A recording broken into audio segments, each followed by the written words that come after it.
Hi, Cheryl from Garden in the Burrow. And today I was out doing some work on this American Wisteria. And this is a native plant, Wisteria frutescens. And while I thought I was doing some pruning, it just needed some tidying and some tying in. I would do a little video about this plant that is a great addition to your garden, and also talk about how we built the arbor that it's growing on. So let me get down off the ladder safely, and then we'll continue chatting about American Wisteria.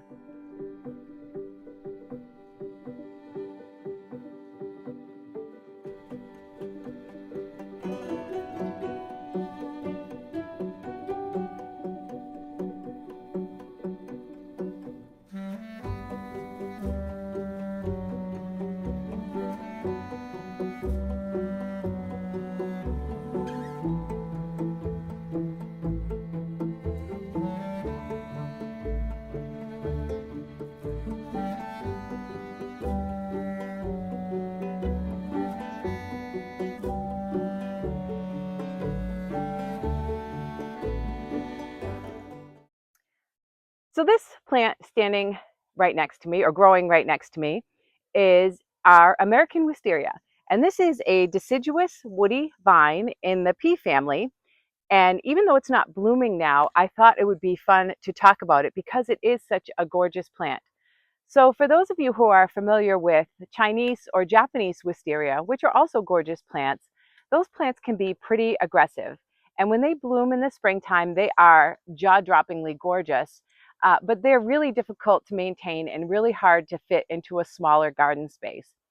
Our American friend here, though, is native to this eastern part of the United States, swinging all the way into Texas, and it is far less aggressive than either Wisteria Chinesis, which is the Chinese wisteria, or Wisteria floribunda, which is the Japanese wisteria.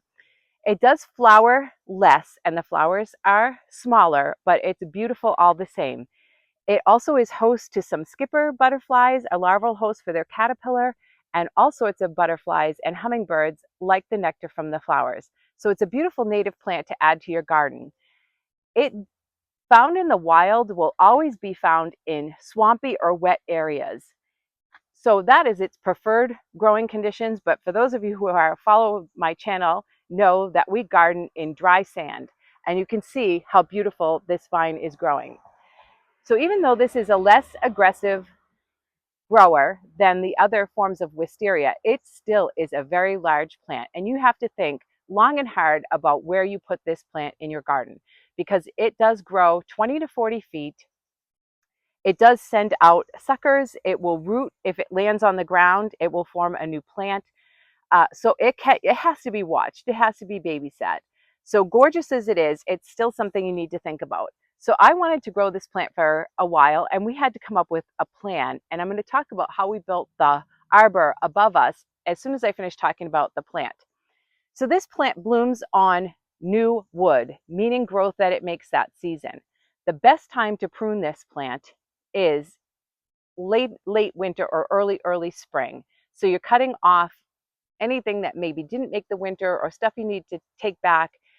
And that's the best time to prune. But I was pruning out dead wood, which you can do anytime.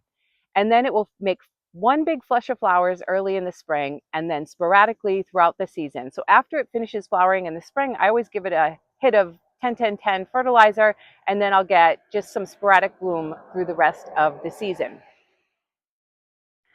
So one of the cool things about wisteria is that the way it twines, and this is American wisteria and Chinese wisteria, both twine counterclockwise. So if you're looking at a wisteria, you can tell by which way it's wrapping itself around the structure, if it's American or Chinese, or the Japanese floribunda actually twines itself counterclockwise, which is kind of cool. So that's a good help for ID.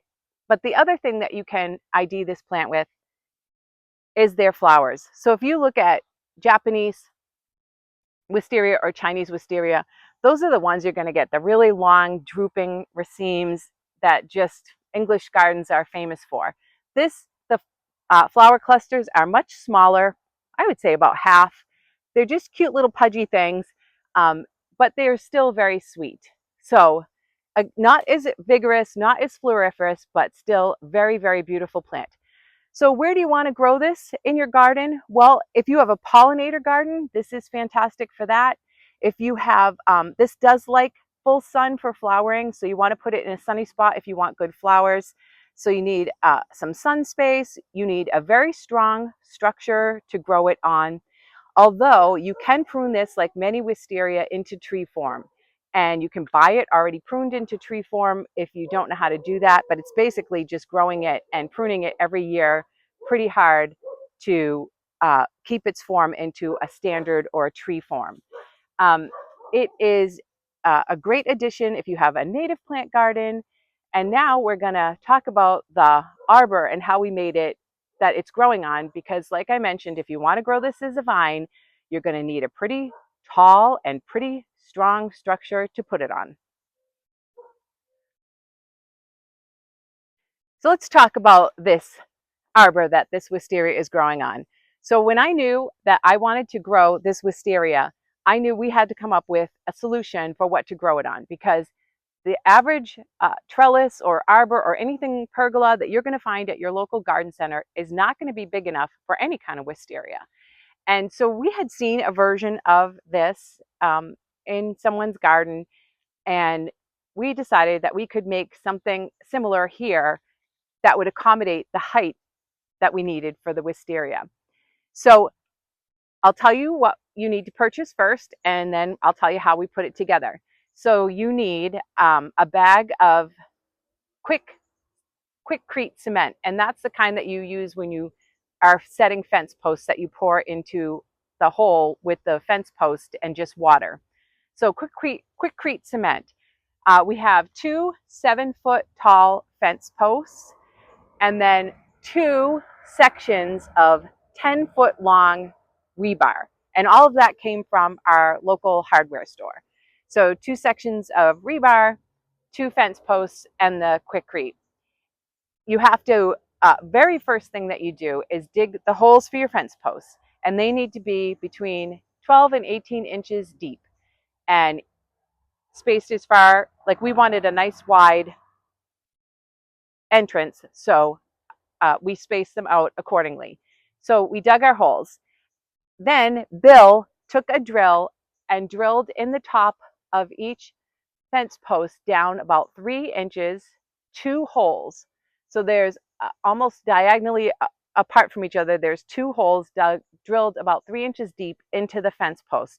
So that was the prep work, digging the holes and putting the holes into the top of the fence post.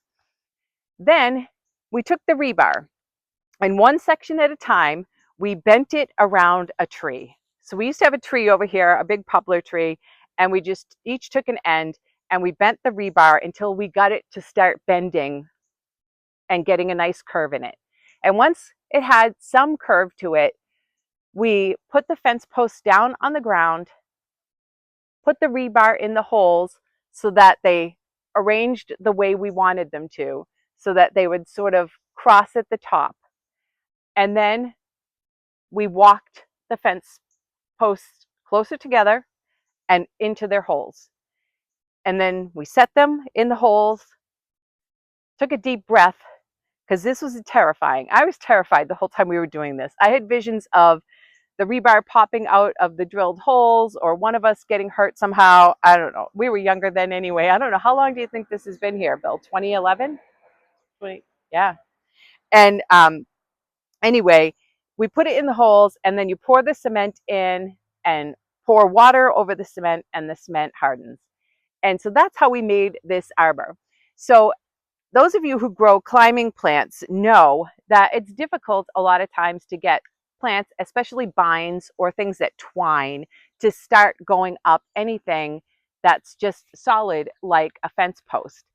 So in order to get this, encourage this vine to grow up, and it's only growing on this side of the arbor, it's not growing on this side, but I did repeat what I did on that side on this side.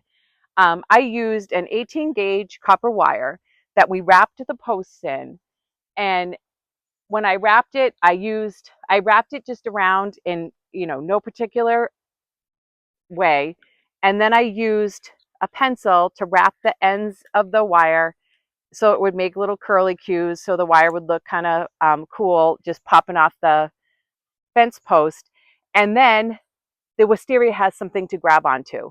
So the wire is not taut anywhere against the fence post. There's a lot of places that the wisteria can reach in and grab. And I'll come in and do a close-up of this so you can see it. And so this wisteria had something to grab onto while it got growing up and over this arbor. So, like I said, this plant has been here for probably, what is this, 2020, so 15 years-ish? 15 years. It doesn't take as long to flower. Some of the Asian wisteria can take 7+ years to flower for their first time. This one definitely flowers earlier. I should have mentioned that there are some cultivated varieties of this. This one is a cultivated variety. It's called early amethyst. And there are others. There's a white variety. And there's one I can't think of that is actually a newer introduction that's beautiful. But this was in bloom as a small plant when I bought it. It actually had a flower on it. So I knew it was already flowering age anyway, even though it was a small plant. So if you want to grow native American wisteria in your garden, I encourage you to try and do so. If you don't have the space for something this large or aren't brave enough to try and make something, then try growing it clipped as a standard or as a smaller bush. You just have to prune it pretty religiously every spring to keep it on the small side. But whether you're growing it as a really tall plant or as a standard or just you can actually let it grow into some mature trees if they are strong enough to bear it. And it's a beautiful addition to your garden. So that's native American wisteria here in our garden in Zone 6, Central Mass.